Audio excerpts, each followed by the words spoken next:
T'as vu comment les enfants sont enthousiastes. Ils sautent partout, ils sourient.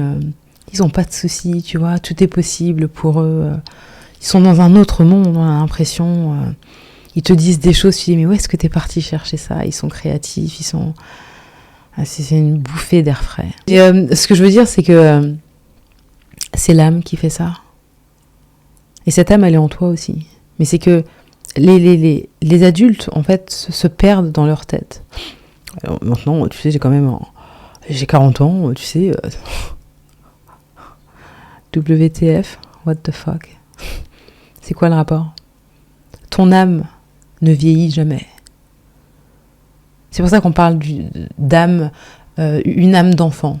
Une âme qui est enthousiaste, qui est inspirante, qui est vivante, oui. Qui est intéressée, qui est joyeuse, qui est amour, évidemment. C'est les enfants. C'est les enfants. Les enfants sont encore dans un autre monde parce que ils n'ont pas encore, si vous voulez, toutes ces, cette négativité là. Leur cerveau n'est pas encore totalement constitué. Ils n'ont pas encore toutes ces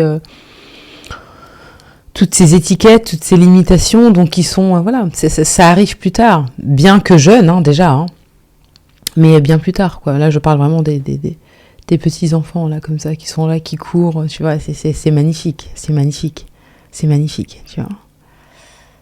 Et c'est ce que fait l'âme. L'âme, elle est tout le temps joyeuse, comme ça. Elle saute partout. Tout est possible. Oh, tiens, c'est tout. Parce que la vie, c'est ça. Mais ensuite, ce sont les pensées qui viennent détruire les choses. Parce que les adultes, ensuite, voient les choses à travers leurs expériences, tu vois. Tout ce qui a déjà été enregistré. Aïe, aïe, aïe. Et c'est là où... Badaboum. Non. Le drame, tu vois. Tu vois quelque chose et tu commences à interpréter. Ouais, mais je pense que de toute façon... mais c'est dans ta tête. Si tu n'avais rien vécu dans cette vie, tu dirais ça? Non. Ouais. Si tu n'avais pas pris certaines informations ailleurs, tu dirais ça? Non. Tu verrais les choses comme ça. Ouais, je n'ai rien à dire. Mais c'est ça. Mais à partir du moment où tu vois quelque chose, tu vois un bras. Ouh là là, le bras... Really? Mais c'est dans ta tête. C'est toi qui fais toutes ces interprétations, ces suppositions. Donc le moment où tu vois les choses pour ce qu'elles sont, tu vas voir la beauté du truc. Tu vas voir la beauté de la chose. Tu seras dans l'appréciation. C'est plaisant. C'est joli, c'est satisfaisant. Parce que tu es centré. Quand tu commences à voir quelque chose et ensuite tu fais plein de suppositions, d'interprétations et tu penses que c'est vrai, c'est parce que tu es identifié à ta tête, tes pensées, et tu n'arrives pas à faire la différence. Ensuite, on se dit penseur. C'est pas ça être penseur. Si penser te ramène plus de tracas qu'autre chose, plus de folie qu'autre chose, donc dans ce cas-là, effectivement, la pensée est dangereuse. Ce n'est pas à ça que servent les pensées. Donc à partir de là, tu vois, ça peut pas fonctionner comme ça. L'enthousiasme, l'inspiration, la créativité. C'est ça la vie. Le désir, s'amuser, s'éclater. La prospérité, évidemment, l'abondance. Non, la pauvreté ne fait pas partie c'est pas une vertu, Rester comme ça, je ne veux rien parce que je pense que, tu vois, ce sont des croyances limitantes. Quel triste choix de vie. Mais c'est un choix aussi, je veux dire. Donc c'est tout. Si les gens sont heureux comme ça, tant mieux, mais la plupart du temps, les gens ne sont pas heureux. Parce que si tu es heureux, tu ne te plains pas, tu es heureux aussi pour les autres. Mais à partir du moment où on ne peut pas être heureux pour les autres, parce que quand quelqu'un fait quelque chose, on dit que la personne devrait, c'est parce que soi-même, déjà, on n'est pas heureux. Donc on ne sait pas trouver. Voilà, ensuite encore des suppositions, encore dans la tête. Bref, tout ça pour dire que s'il n'y a pas d'enthousiasme, d'inspiration, de joie, tu vois, cette excitation, l'émerveillement, tu vois, t'es bien, en fait, tu découvres, tu vas quelque part, la curiosité. C'est pas une âme vivante. Hein. Tu es dans la vie comme ça, mais c'est je me débat. C'est du mal à rire, du mal à sourire, du mal à tout. Mais par contre, plein de jugements sur plein de choses. Enfin voilà, c'est dans ta tête. Hein. Ce n'est pas une question de bien ou de mal. C'est jamais une question de bien ou de mal. Il faut comprendre ça. Parce que tu peux tout faire, ça va dépendre de toi, ton état d'esprit. Où est-ce que tu es positionné quand tu fais les choses? Est-ce que tu vois clair déjà? Ça va dépendre de ça, hein. C'est pas une question de bien ou de mal. C'est une question d'alignement, c'est tout. Il y a des choses que tu peux faire qui sont mal si tu n'es pas aligné.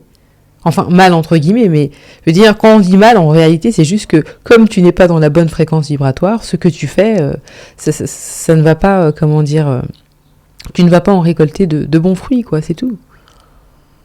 Et lorsque tu fais les choses et que tu es aligné, effectivement, tu vas faire la même chose, mais le résultat sera tout autre.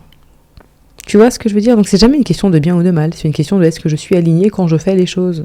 Est-ce que je le sens ou pas? Si je ne le sens pas, je ne le fais pas. Il faut d'abord que je puisse trouver la vibe. Une fois que j'ai trouvé la vibe, effectivement, je fais tout ce que je veux. C'est tout. Et c'est pas une question de morale et d'éthique non plus. C'est une question de est-ce que je le sens? Est-ce que j'ai envie de? Voilà. Est-ce que je le sens? Comment est-ce que je suis par rapport à? Comment est-ce que je suis face à cette situation? Quel est l'état d'esprit dans lequel je suis lorsque je fais les choses? Est-ce que ça me parle ou pas? Faire quelque chose et avoir une mauvaise pensée sur la chose, mais tu le fais quand même. En plus, c'est quelque chose que tu n'aimes pas. Mais tu peux aussi très bien faire quelque chose que tu n'aimes pas. Attention. Tu peux aussi, je répète, mais tu peux aussi faire quelque chose et changer ta perception sur le sujet ou la situation. À ce moment-là, tu es donc aligné. C'est toujours une question d'alignement. C'est toujours une question d'alignement. Être aligné avant de faire les choses. Mais ne pas faire les choses comme ça parce que je dois les faire. Oui, mais j'ai pas le choix. Tu as toujours le choix. Tu as toujours le choix d'être aligné. Peut-être que tu n'as pas le choix de, du vent, de la pluie, etc. Mais tu as le choix d'être aligné lorsque tu regardes la pluie. Tu vois ce que je veux dire? Et à partir de là, c'est là où tu reprends le contrôle de la situation. Parce que si tu es aligné, tu vois tu vois les choses à travers les yeux de la source. Ça va. Quand tu n'es pas aligné, c'est là où justement, toute résistance arrive. Et tu ne fais pas les choses dans le flow. Tu vois? C'est toujours une question d'alignement, c'est jamais une question de bien ou de mal. Je suis aligné. Voilà. Maintenant, si je suis aligné et que j'ai pas envie de faire les choses, eh bien voilà. Même quand tu es aligné et que tu dis non, ça va. Quand tu es aligné, quand tu n'es pas aligné et que tu dis non, tu commences à culpabiliser. La raison pour laquelle tu culpabilises, c'est toujours parce qu'avant tu n'étais pas aligné. Hein. Tu culpabilises parce qu'avant tu n'étais pas aligné. Donc ensuite, mais est-ce que tu penses? Et après, quand c'est comme ça, beaucoup de personnes cherchent à être réconfortées. Mais qu'est-ce que tu penses? Tu penses que c'est bien ou mal? Mais attends. Tu penses que j'ai bien fait ou pas? Non, tu as mal fait. Oui, comme ça, la prochaine fois, ça t'apprendra. Tu vas apprendre à être aligné. Et arrêter de faire les choses comme ça. Ensuite, tu cherches le réconfort des gens, mais c'est à toi d'être aligné avant. Voilà. Maintenant, je ne dis pas qu'on ne puisse pas te réconforter. Hein, c'est pas ce que je veux dire. C'est pas ce que je suis en train de dire. Mais c'est bien pour faire comprendre qu'il faut pouvoir être aligné avant de faire les choses. Comme ça, t'arrêtes aussi de vouloir comme ça la reconnaissance ou que les gens viennent te réconforter. Tu fais un choix, tu l'assumes, il n'y a aucun problème, quoi, tu vois ce que je veux dire. Surtout quand tu sais que tu es aligné, il n'y a pas de souci. C'est toujours quand, encore une fois, c'est vraiment toujours quand on n'est pas aligné qu'ensuite, il y a la panique à bord, là, dans la tête. Parce que tu te dis, oula, est-ce que ça se fait ou est-ce que ça se fait pas? Mais bon, c'est quand même quelqu'un de ceci. Non, attends. Je fais les choses par rapport à ce que je ressens. Je suis aligné, ensuite, voilà, je fais les choses, c'est tout. Donc c'est pas une question de bien ou de mal. Tu te rends compte, toi, si on fonctionne toute sa vie comme ça, bien ou mal? Imagine, tu fais quelque chose, mais en fait, en toi, ça ne va pas du tout, mais tu le fais parce que quelqu'un t'a dit que c'était bien. Et comment tu fais dans ta vie? Toute ta vie, tu le mal-être total. Parce qu'on t'a dit que c'est bien, donc tu continues comme ça. Mais en fait, en toi, ça, tu sens le désaccord. Et c'est comme ça que les gens ensuite créent des désaccords en eux-mêmes, un mal-être profond, parce que je fais les choses toujours pour être bien, parce qu'on a dit, mais non, en fait. On a dit, c'est pas toi, hein.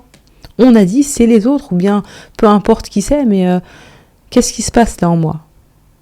Je dois pouvoir trouver mon alignement avant de faire les choses, tu vois. La vie, c'est une question d'adaptation. Parfois, il y a des situations dans la vie où il faut pouvoir s'adapter. Dans la situation, eh bien, il faut pouvoir faire face à la situation. J'ai pas envie de dire garder son sang-froid, parce que c'est plus une gestion d'émotions et que ça a tout à voir avec soi-même, tu vois.